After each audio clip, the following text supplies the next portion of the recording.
what the present government has not been able to do. What they promised and what they've delivered has been totally they failed on their promises. Many issues which I think we all know about, which they said they will clean up and they will see that when their government comes, they will see to it that steps will be taken to address those issues. So, can Mr. Modi and the BJP government, including Mr. Parrikar, say what is the benefit of demonetization? The government here is being run by a person who is the Chief Minister of Goa, who we don't even see about or hear about much. It is more a remote control operation being done by another person sitting in Delhi.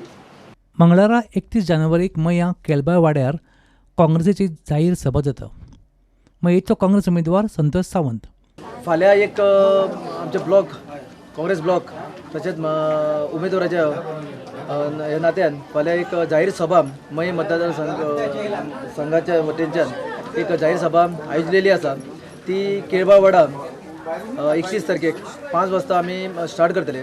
हे सभेक आमचे opposition leader तशें नेता प्रताप सिंग राणे, माजी मंत्री MLA Vishwajeet Rane,